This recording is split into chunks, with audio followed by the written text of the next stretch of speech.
I adjusted the scale ruler on my drafting table, the late afternoon sun casting golden streaks across the blueprints of the boutique hotel I was designing for Omri's latest development. My office, tucked inside a restored warehouse in downtown Atlanta, hummed with quiet energy, just the way I liked it. Thanks for listening to this story. If you like it, please leave a book emoji. And consider leaving a like, comment, and subscribing.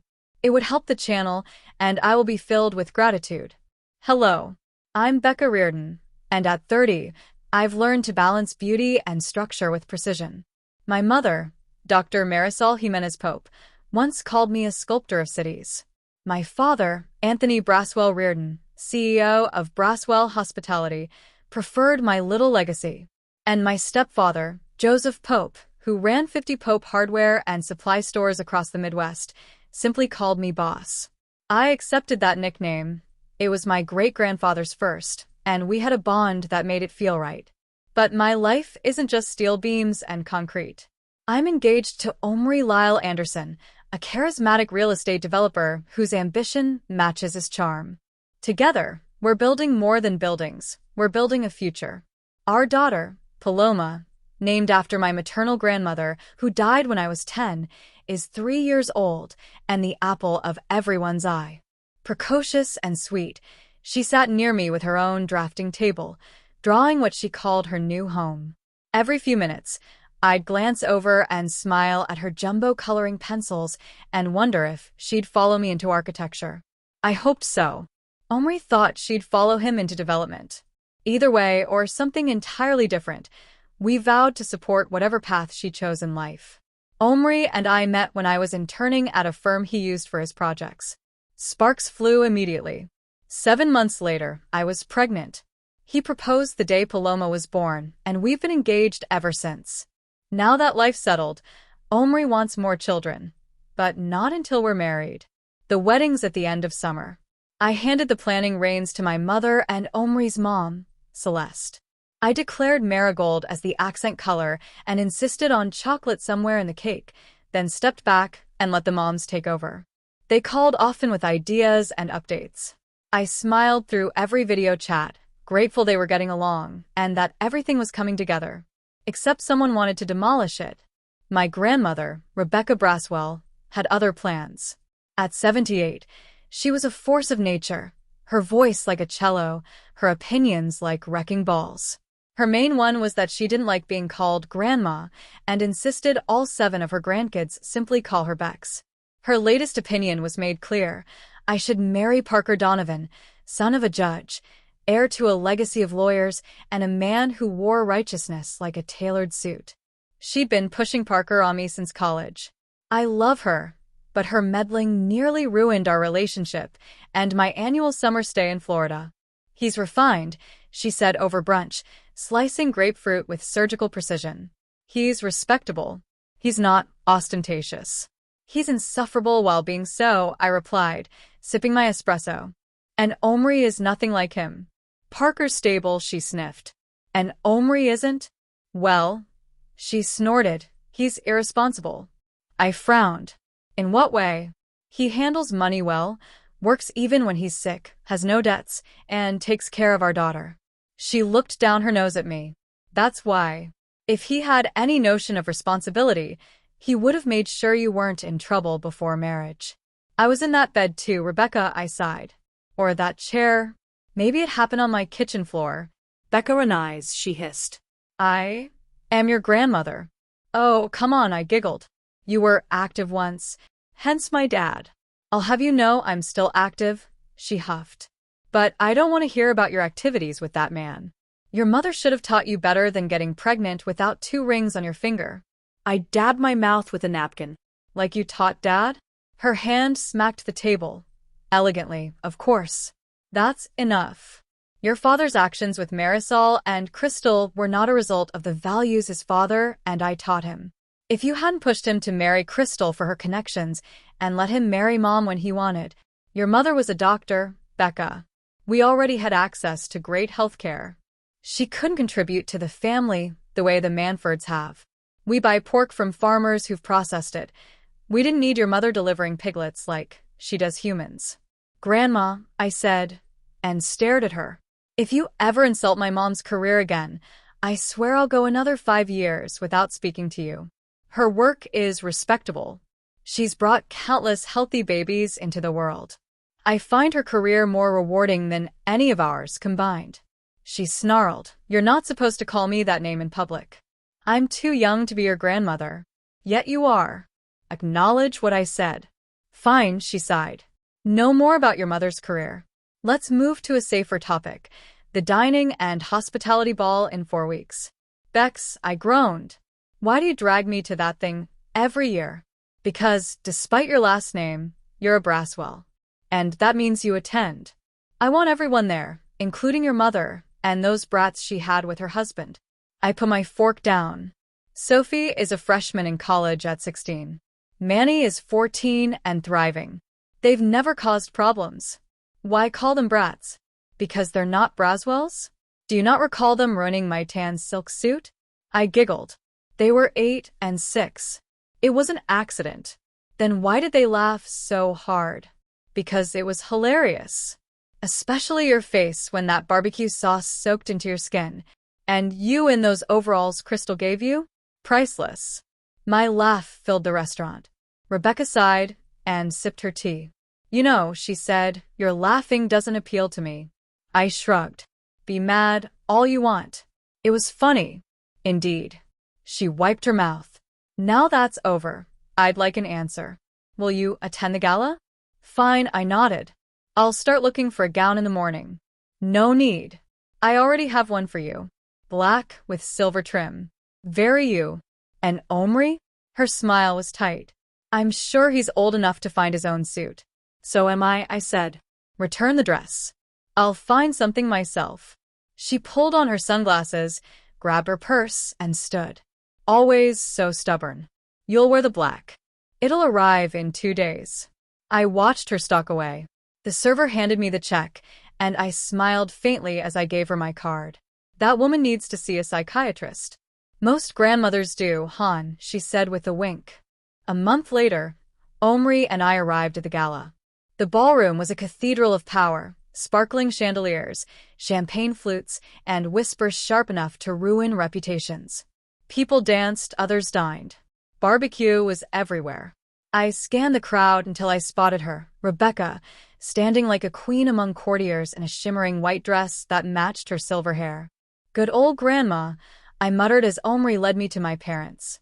Anthony, Marisol, and Joseph were near the entrance, clearly trying to slip away after showing face. Beck's 3 brothers and my siblings were nowhere to be seen, so I figured they'd already escaped. "Darling, there you are," Rebecca said, gliding over with Parker Donovan in tow. Her eyes landed on my burgundy gown, a chic number that hugged my curves and flowed to the floor. Omri, my mom, dad, and stepdad all complimented me. Rebecca, of course, looked unimpressed. "I see you chose to defy me, yet again," she muttered. "Good evening to you, too," I said, swirling to show off my gold heels. I wore what I liked. "My mother hasn't picked my clothes since 5th grade, and I'm not reverting with you." Rebecca tightened her lips.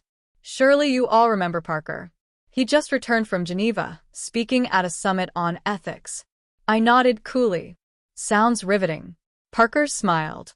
"We discussed the moral decay of unchecked development. You'd have found it enlightening. As would you, Omri." My jaw clenched. "I prefer building solutions, not sermons," Omri said, his voice taut. Rebecca's eyes sparkled. "Solutions are lovely, but legacies require discipline. Parker understands that." "I'm certain he does," Omri replied, calm as ever. Rebecca turned to him with a smile that didn't reach her eyes. "Omri, I read about your Miami project. Quite the spectacle. I do hope everything turned out for the best." I took Omri's hand and squeezed it. We were building our life on our terms, and no amount of wrecking ball opinions was going to change that. Omri raised an eyebrow. "Of course. They found that we followed every regulation." Rebecca's tone sharpened. "Regulations are one thing. Reputation is another." I stepped forward, my voice steady. "Enough. I'm not a pawn in your legacy game." Her smile returned, polished and pointed. No, darling. You're the queen. But even queens must marry wisely. Omri turned to me with that calm warmth I loved. Would you mind if I greeted some clients, my love? I'll only be a minute. Of course not, babe. Go. I'll be fine with my mom and dad's. As he slipped into the crowd, I moved between Anthony and Joseph, instinctively seeking their quiet strength.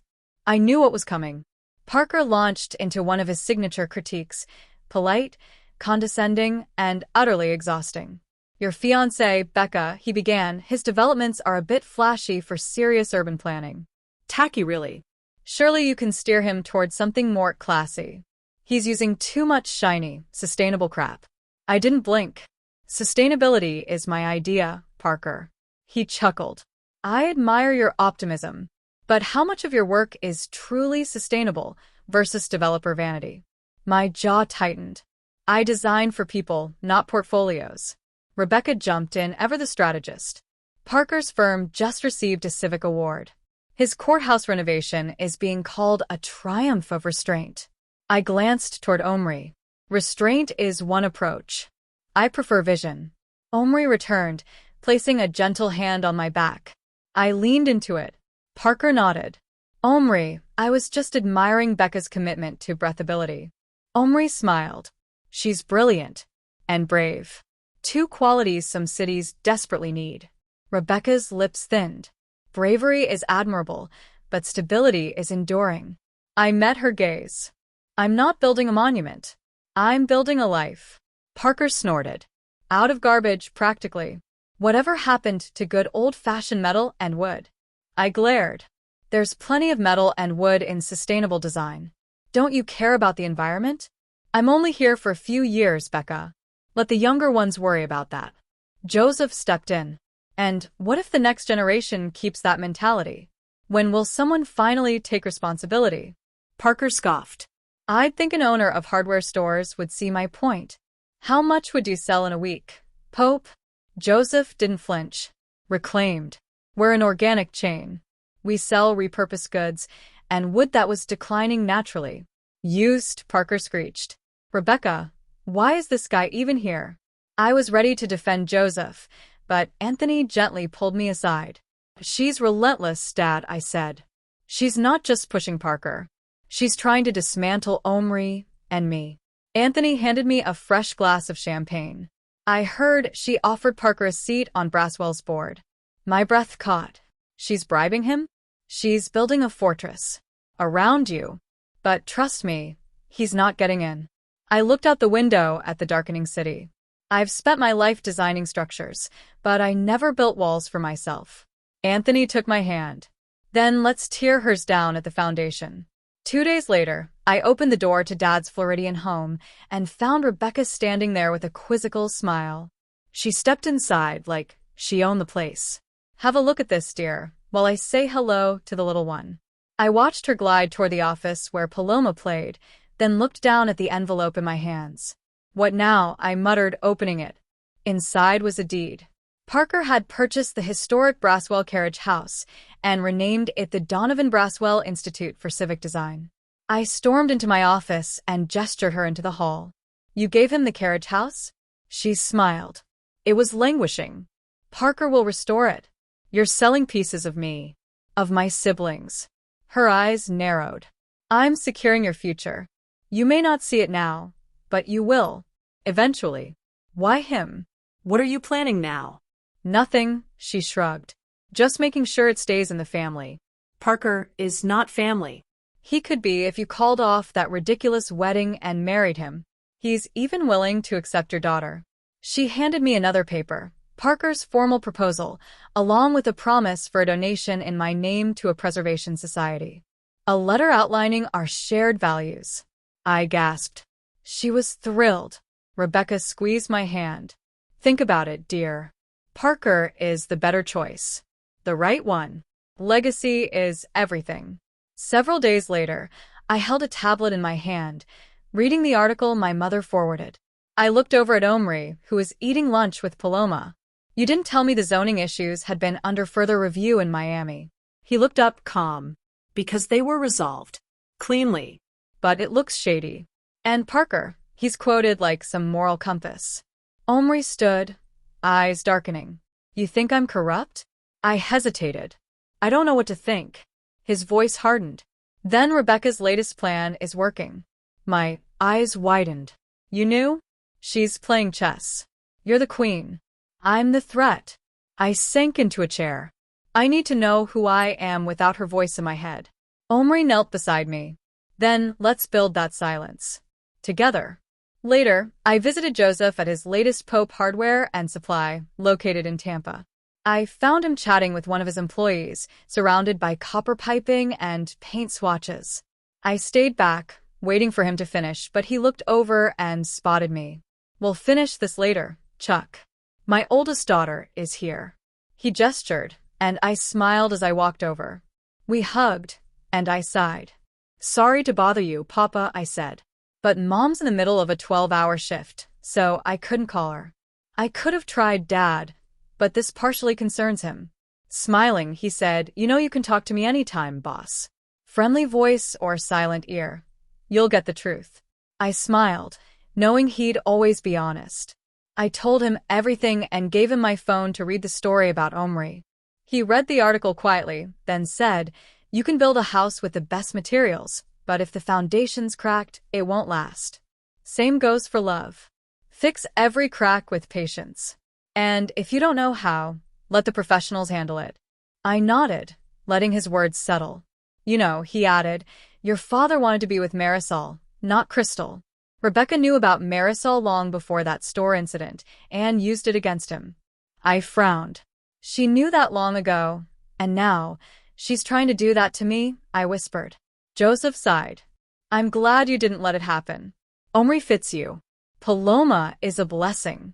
I can't imagine your life without them. I can do it myself, I said quietly. I don't need a professional. Good. Handle your business. And remember, I'm always here. Thanks, Papa, I smiled. Hugging me again, he said, anytime. I confronted Rebecca, who didn't respond right away. She just stared at me, her expression unreadable, fingers curled into each other like she was holding on to the past itself. I didn't flinch. I let the silence stretch. Finally, she said, You think I'm cruel? I tilted my head. I think you're scared. Her eyes narrowed. Of what? I answered. Of being irrelevant. Of watching me build something you didn't design. She scoffed, but I saw the flicker. I built this family, she insisted. No, boss did, I said gently. He managed it. He curated it. You tried to fill his shoes, but you didn't build it. You didn't lay the foundation of love. You laid expectations. And now I'm choosing to build differently. Rebecca stood. You're romanticizing chaos. I stepped closer. I'm romanticizing choice. And I'm choosing Omri. Not because he's perfect, familiar, or safe. It's because he's honest. Omri sees me, and when I'm with him, I don't feel like I'm performing. Her voice cracked, just slightly with, and what if he leaves? Then I'll survive, I answered. And I'll rebuild. I know how to do that now. She sat back down, slower this time. Her hands trembled as she reached for her tea. You sound like your father. I smiled. Thank you. Rebecca looked away, out the window. The light caught the silver in her hair. She whispered, You'll do what you want anyway. I will, I said. So don't fight my choices. I'm marrying Omri. I hope you'll come to the wedding not as a strategist, but as my grandmother. She didn't answer. I didn't expect her to. I turned to leave, but paused at the door and called. Bex? She looked up. I'm not escaping you. I love you, but I'm just choosing to follow my own path in life. You'll always be welcome in it. I walked out, the sound of my heels echoing through the halls of a house built on legacy, but no longer defining mine. I didn't look back. The echo of my heels down the marble hallway was the only sound between us now. I could feel her watching me, probably calculating, most likely seething, but I didn't care. I'd said what needed saying. And for the first time in years, I felt the weight of her expectations slide off my shoulders like a coat I no longer needed. Outside, the rain had stopped. The sky was still gray, but the air felt lighter. I climbed into my car, tossed the article onto the passenger seat, and stared at the estate through the windshield. That house had always felt like a museum, curated, cold, full of stories that weren't mine, but today, I'd left a mark with my added story. Not on the walls, but in the silence I left behind. As I drove, I thought about Paloma and Omri, about the life we were building, not the one Rebecca wanted, not the one Anthony was forced into, but the one I chose, the one I was still choosing. I walked into the family room and found Omri sitting on the couch, Paloma curled up beside him, her tiny fingers tangled in his shirt. He looked up, and when he saw me, concern flickered across his face. "You okay?" he asked. I nodded, then knelt beside them. I told her. Told her what? I smiled. That I'm marrying you, and I didn't need or want her approval anymore. I'm done with her trying to make me live in her blueprint. Omri exhaled slowly. How'd she take it? I smiled faintly, like a woman watching her empire crack. He reached for my hand. You did it. I did, I whispered. And I meant every word. Paloma stirred, blinking up at me. Mommy? Hey, baby, I said, brushing her curls back. You want to help me draw something? She nodded sleepily. Omri smiled. What are we drawing? I looked at both of them, my future, my foundation, and said, a new kind of legacy. Then I pulled out a fresh sheet of vellum, sharpened a pencil, and began to sketch. Not an escape route. A home. We spent the rest of the evening drawing, and when my father arrived home, he joined us, and we had dinner sitting on that floor, talking, laughing, and drawing until Paloma fell asleep again, this time in my dad's arms. I thought about Rebecca as I dressed my daughter for bed, and how I left her in silence and wondered how long it would last. 3 days later, my dad called from his office. Mom's asking for you, he said. She won't say why. I hesitated. Why didn't she call me? My dad sighed. I have no idea. We ended the call, and I took a few minutes to think. After Paloma had lunch, I left her with Omri and drove, once again, to Rebecca's home. The estate was quieter than usual. No staff bustling. No phones ringing. Just the sound of wind brushing against the windows and the faint tick of the grandfather clock in the hall. Her study was dim. She sat in her high-backed chair, not in silk this time, but in a simple cardigan. Her hair was pulled back. No makeup. No armor. Becca, she said softly. Have a seat. I did. She looked at me for a long time, then said, I've been thinking about what you said. About blood. About names. I waited. I spent my life trying to preserve something I thought was sacred. The Braswell name. The legacy. But I forgot the people inside it. I blinked. That was more than I expected. I pushed Anthony into a marriage he didn't want. I tried to push you into one you couldn't stomach. I told myself it was for the family. For the future. But maybe it was for me. Maybe I just wanted to prove I could shape something that lasted. I leaned forward. You did shape something. But it's cracking because you forgot to let it breathe. She nodded slowly. I see that now. I see it in your eyes. In Paloma's drawings. In the way Omri looks at you like you're the whole skyline. I swallowed hard. I don't like him, she admitted. But I respect him. Because he never tried to win me. He's only ever tried to love you. I didn't speak. I let her sit with that. I won't interfere anymore, she said. I won't push Parker on you again. I won't leak stories or buy buildings at your back. I raised an eyebrow. You're done? She smiled faintly. I'm tired, Becca. And I'm finally realizing that legacy isn't built in boardrooms. It's built in nurseries. In studios. In rooftop gardens. I exhaled. Thank you. She looked down at her hands. I don't know how to be anything but formidable. Then be quiet, I said gently. Let us build. Let us love. Let us fail, and try again. Rebecca nodded. And try to get to know Omri. You've never given him a chance to prove his worth. This time, a slow sigh. I'll try. And for the first time in my life, I believed her. The morning of our wedding bloomed in marigold. My dad's large garden was transformed with petals scattered along the aisle, marigolds forming an altar, and a cake with delicate marigold sugar blossoms tucked between layers of vanilla syrup and chocolate. It was warm, elegant, and unapologetically joyful. Celeste peeked in, her eyes misty as she asked, "Ready, sweetheart? Your groom is waiting." I smiled, smoothing the fabric of my ivory gown, and said, "More than ever." My dad's walked me down the aisle. Omri waited at the altar, his eyes locked on mine when I cleared the curtain, his smile quiet and sure. And then I saw her, Rebecca. She was seated in the second row, next to Crystal and her husband, pediatrician Charles Stapleton. Rebecca's dress was a muted yellow, her hair swept back in a perfect low bun, and her expression unreadable under her flawless makeup. She didn't smile or frown. She simply watched. She hadn't RSVP'd, but she was there, and I felt grateful. I met her gaze for a moment as I passed. She didn't nod or even blink, but she didn't look away either. It was enough. The ceremony unfolded like a sketch coming to life. Omri's vows were tender and true. Mine were steady, full of the architecture of love we'd built together. Paloma giggled when we kissed, and the guests laughed with her. As champagne flowed and laughter filled the air, I saw Rebecca standing near the edge of the garden, watching Paloma chase bubbles with other children.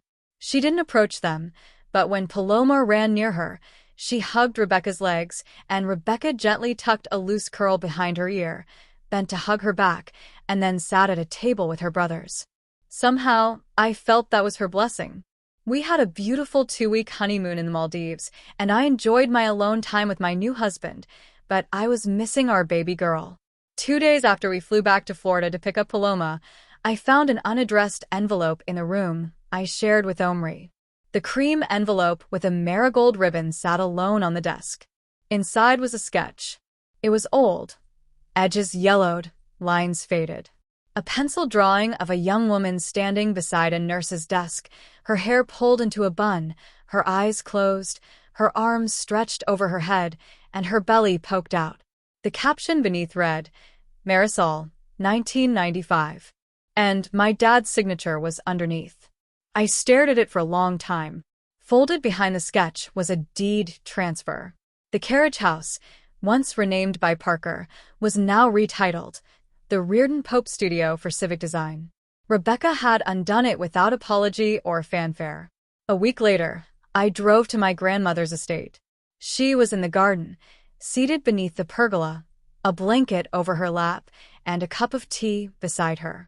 "I didn't expect you," she said as I sat across from her. "I didn't expect the sketch. Where's it been all this time?" She answered, "In my cedar chest. I found it among your father's things when he moved in with Crystal. I don't know why I kept it." "That's a lie," she sighed. "It was a beautiful representation of her. Anthony captured her all in that sketch." I nodded my agreement. "Your mother was an extraordinary being, but I didn't see it then, only my personal agenda when it came to my only child." "She still is," I stated. Rebecca nodded and looked away when she said, "I ruined his life." "I think ruined is a strong word, Bex. Don't call me that anymore. I'm Grandma." I smiled. "I think ruined is a strong word, Grams." "Always so defiant," Rebecca snorted. "But I'll accept that name." She stared at her hands. "He hasn't found love again because he still aches for your mother. He found her first, was overly excited when he told me about her, but I ignored him, thinking it was just going to be a fling, until he said Marisol was pregnant." I watched a tear roll down her face, then she quickly swiped it away. "How did you initially take the news?" Rebecca slowly sipped her tea.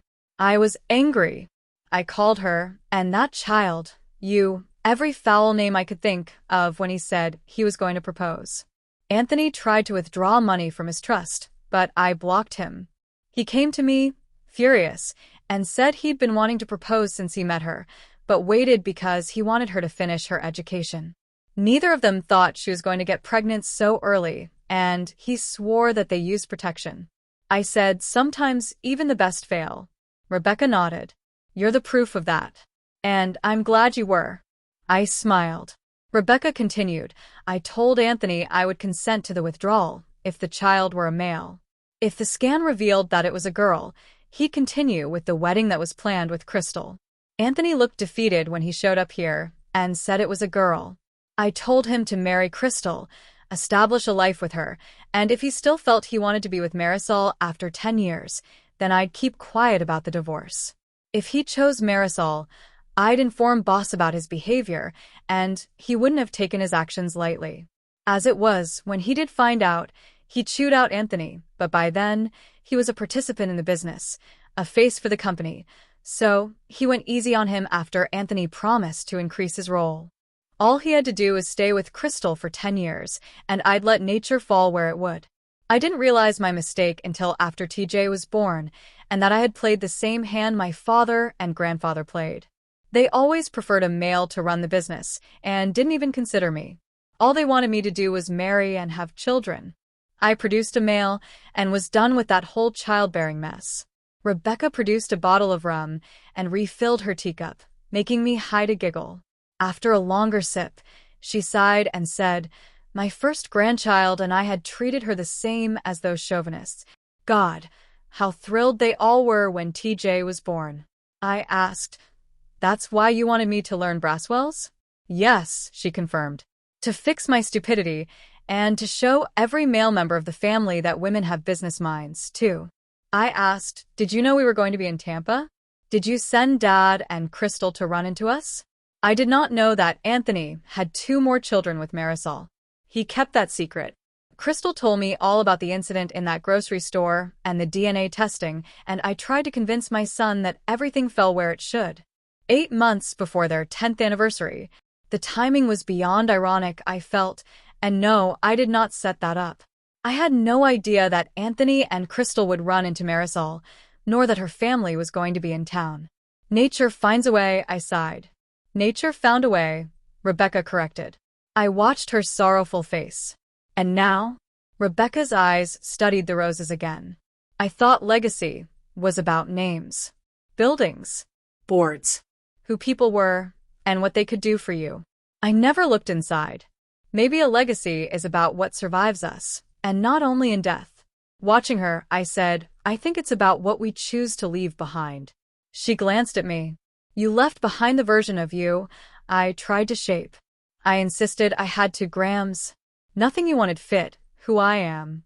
She nodded. "I know that now." We sat in silence for a while. Beside Rebecca, the wind moved through the marigolds still blooming from the wedding. She reached out and touched one gently. "I don't approve of him," she said finally. "I know you don't need me to, but I do see what he brings out in you." "That's enough," I whispered. She picked a marigold and passed it to me while saying, "It has to be." For now. 9 years later, I stood at the edge of the garden, the late afternoon light casting long shadows across the stone path where my grandmother and I had often sat while discussing life. The roses Rebecca and Braswell Reardon had planted decades ago were still blooming, stubborn, fragrant, and full of memory. So were the marigolds from my wedding, somehow still blooming. Staring at them, I was at a loss as to how. What was Graham's secret? "She liked the way Omri prunes the flowers," I said softly, half to myself, half to the breeze, silently hoping Grams could hear me. My father, Anthony, silently stood beside me, his grief folded into the lines around his eyes. Rebecca had passed only 3 weeks ago, just shy of her 89th birthday.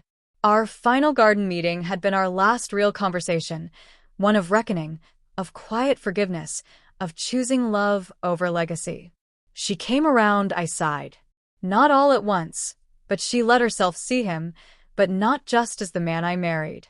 As someone who had built something real with me. It was breathtaking to watch her learn Omri for who he is and not what he brought to the table. Anthony nodded, his gaze fixed on the swing Paloma used to climb. "She was proud of you," he said, even if she didn't know how to say it. I smiled. The ache in my chest softened as I said, "You know, Omri still makes tea the way she taught him. Strong, with mint. My sons ask about her all the time.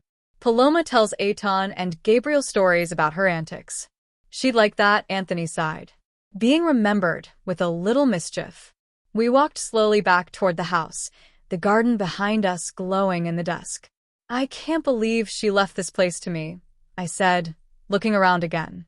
She'd do anything to get me to Florida permanently. It's a blessing for me, Dad said, and kissed my head.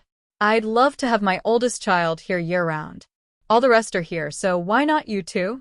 I informed him that I had asked Mom and Joe to move here with us, who had both retired. Joseph sold his hardware chain, ironically to Parker Donovan, who vowed to keep operations the same. He finally understood about the environment and all it needed. Pope Donovan Hardware Supply was going to be around for a long time. Dad said, with 10 bedrooms, you have the space. This estate was originally built for a family. Boss, Grammy, Junior, Alan, Thomas, and Mom were all comfortable while they lived here. And all the grandkids had fun running around the grounds. As do my kids, nieces, and nephews, I whispered. I thought of the life me and Omri had built. Messy, joyful, imperfect. A life Rebecca had finally allowed herself to witness. Not just tolerate, but bless. She gave us her blessing, I said, my voice losing steadiness. Not in words, but in the way she looked at Omri that last time. Like she saw him. Like she understood us. My father squeezed my hand. She did, he agreed. In that moment, I felt the quiet truth of it. That legacy wasn't just what was passed down, but what was allowed to grow. Even in the cracks. Even in the garden, which hadn't changed much over the years, and neither had the place where I had sat with Rebecca after the wedding, and so many times after we reached an understanding. That first conversation, quiet and thorny, had been the beginning of something unexpected, not just reconciliation, but transformation. In August, we gathered in the garden again to commemorate Rebecca's birthday. The roses were in bloom, the air thick with their scent and late summer warmth.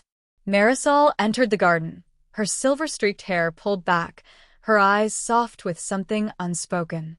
Joseph followed, always a step behind, his presence steady as ever. Dad arrived, carrying a sketchpad, surprising me.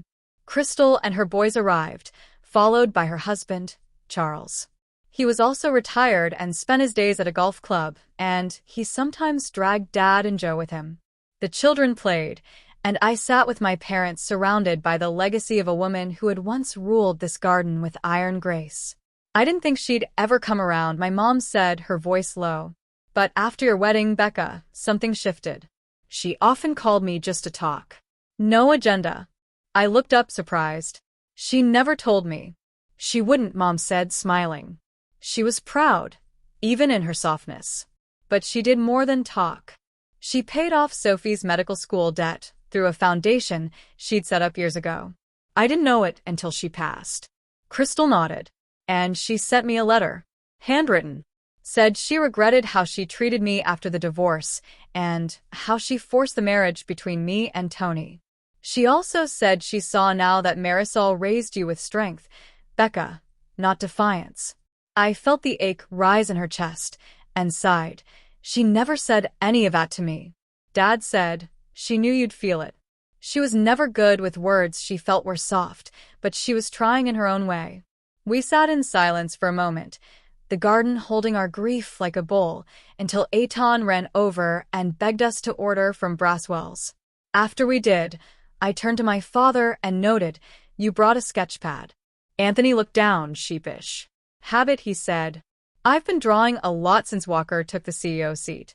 I like that it fills my time whenever Charles isn't dragging me to the golfing range. That made us all laugh. You used to draw all the time, I said. I recall that you'd sketch the buildings downtown and say you'd redesign them someday.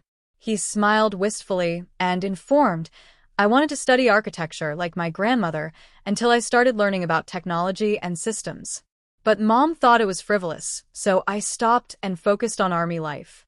No offense, Crystal, but being away so much kept my mind focused on other things, not what Mom wanted for me or to do. Including our marriage, Crystal sighed. I get it, Anthony.